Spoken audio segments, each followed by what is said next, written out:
नमस्कार प्यारे बच्चों। आज हम कक्षा 10 का पाठ 3 कवि जयशंकर प्रसाद द्वारा लिखी गई कविता आत्मकथ्य के प्रश्नोत्तर देखेंगे।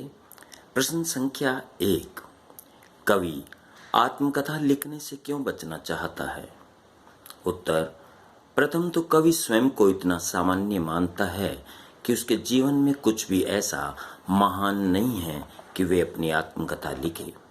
दूसरा, वे जानते हैं कि आत्मकथा लिखने के लिए अपने मन की दुर्बलताओं और कमियों का उल्लेख करना पड़ता है और कवि अपने व्यक्तिगत जीवन को दुनिया के समक्ष लाकर उपहास का पात्र नहीं बनना चाहता। इन्हीं कारणों से कवि आत्मकथा लिखने से बचना चाहता है। प्रश्न संख्या 2, आत्मकथा सुनाने के संदर्भ में अभी समय भी नहीं, कवि ऐसा क्यों कहता है? आत्मकथा सुनाने के संदर्भ में अभी समय भी नहीं, कवि ऐसा इसलिए कहता है क्योंकि उसका जीवन संघर्षों से भरा हुआ है। उसने जीवन की व्यथाओं को बड़ी मुश्किल से भुलाया है और आत्मकथा लिखने के लिए वे उन्हें फिर से याद नहीं करना चाहते। प्रश्न संख्या 3, स्मृति को पाथेय बनाने से कवि का क्या आशय है?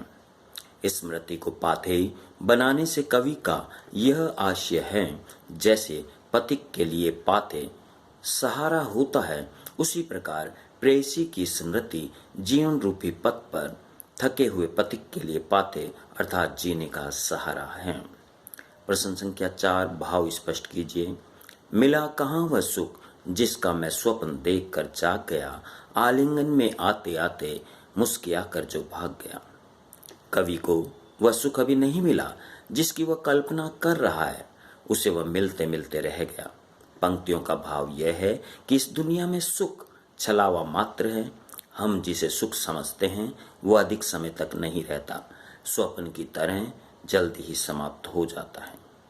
क, जिसके अरुण कपोलों की मतवाली सुंदर छाया में अनुरागनी उषा लेती थी निज सुहाग मधु माया में। पंक्तियों का भाव यह है कि कवि की प्रेयसी अत्यधिक सुंदर थी, उसका सौंदर्य उषाकालीन लालिमा से भी बढ़कर मस्त कर देने वाला था।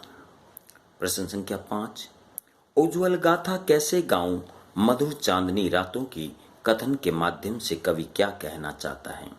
उज्ज्वल गाथा कैसे गाऊं मधुर चांदनी रातों की कथन के माध्यम से कवि यह कहना चाहता है कि अपनी प्रेयसी के साथ बिताए गए अंतरंग क्षणों को सबके सामने कैसे प्रकट कर दे। प्रश्न संख्या 6, आत्मकथ्य कविता की काव्य भाषा की विशेषताएं उदाहरण सहित लिखिए। उत्तर संख्या 6, प्रसाद द्वारा रचित कविता आत्मकथ्य की विशेषताएं निम्नलिखित है। नंबर 1, काव्य की भाषा खड़ी बोली हिंदी है, जैसे तब भी कहते हो कह डालूं दुर्बलता अपनी बीती। दूसरा, कविता में बिंबों का प्रयोग किया गया है, जैसे मधु गुनगुना कर कह जाता कौन कहानी यह अपनी। नंबर 3, अलंकारों का प्रयोग किया गया है, जैसे अरे खिलखिलाकर हंसते होने और उसकी स्मृति पाथेय बनी है थके पथिक की पंथा की। नंबर 4, ललित सुंदर एवं नवीन शब्दावली का प्रयोग किया गया है, जैसे जिसके अरुण कपोलों की मतवाली सुंदर छाया में अनुरागनी उषा लेती थी निस्सुहाग मधुमाया में। प्रश्न संख्या 7, कवि ने जो सुख का स्वप्न देखा था उसे कविता में किस रूप में अभिव्यक्त किया है? कवि ने जो सुख का स्वप्न देखा था उसे कविता में अपनी प्रेयसी के माध्यम से व्यक्त किया है। वह कहता है कि नायिका स्वप्न में उसके पास आते आते मुस्कुराकर भाग गई। मिला कहाँ वह सुख जिसका मैं स्वप्न देखकर जाग गया, आलिंगन में आते आते मुस्कुरा कर जो भाग गया। रचना और अभिव्यक्ति के अंतर्गत प्रश्न संख्या 8, इस कविता के माध्यम से प्रसाद जी के व्यक्तित्व की जो झलक मिलती है उसे अपने शब्दों में लिखिए। इस कविता के माध्यम से प्रसाद जी के व्यक्तित्व की निम्नलिखित झलक हमारे सामने आती है। नंबर 1, सहज सरल स्वभाव। प्रसाद जी सहज सरल स्वभाव के इंसान थे। उनके मित्रों ने उनके साथ छल कपट किया, उनका फायदा उठाया, फिर भी उन्होंने अपने मित्रों से शिकायत नहीं की और न ही अपने सहज सरल स्वभाव को बदला। दूसरा, विनयशील। एक महान कवि होते हुए भी वे स्वयं को एक साधारण इंसान मानते थे, स्वयं को दुर्बलताओं से घिरा भोला इंसान कहते थे।